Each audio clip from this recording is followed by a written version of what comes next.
we tried to make some changes at the University of Washington by trying to recruit faculty. I mean, that was one of the things that we tried to do is to recruit, you know, more faculty. And so we put a lot of pressure on the University of Washington to hire more faculty. And we were successful, not as successful as we wanted to be, but we were successful. We did get some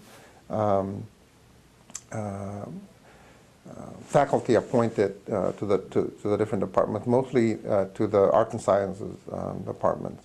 We were also involved in reaching out, you know, to the community.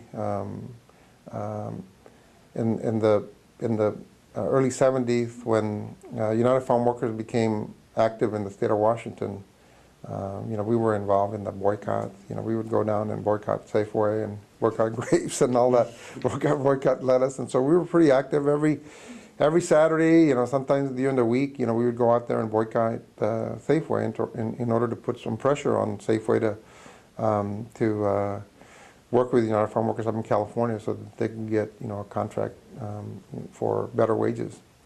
We were also involved in things like raising money.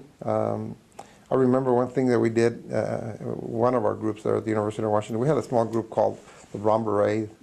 And Brown Berets was very active in helping the community, and it had a reputation in California being very militant, but in Washington State, you know, we weren't militant at all. You know, we were trying to make some changes to improve the community. And so one member of our group decided that we needed to, as an example, we needed to raise money for United Farm Workers in order for the people here in the state of Washington to have some money so that they could operate. Because at that time, the union used to pay them, you know, $5 a week. I mean, it was sort of a voluntary union. And so we decided that we were going to raise some money for this group.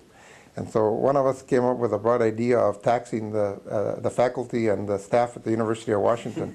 So we requested that they pay 5% of their salary to this effort. And at first, you know, there was some resistance. There was some resistance from some of them, but the majority of them right away said, "You bet, you know, we'll pay 5% of our salary." And at the end, every single person that was working at the University of Washington ended up paying, you know, the 5%. Wow. That was amazing. You know, that was quite a commitment from the group of people that were there. And so we were raising some money for United Farm Workers. And so that was kind of the things that we used to do. Thinking back now, it was probably an unreasonable thing for us to ask, because even though they were working, they weren't getting paid, you know, all that money.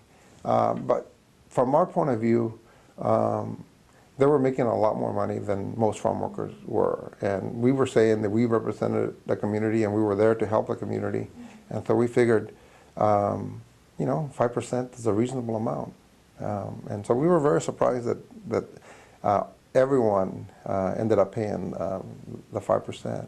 And so we used to do things like that. Whenever there were issues at the state level, when Olympia had bills, you know, that they wanted to pass and we wanted to stop, you know, we would go to Olympia and be part of the effort to stop it. We were to go to community meetings in Eastern Washington, and we were there, you know, supporting the community. So we did a lot of activities like that.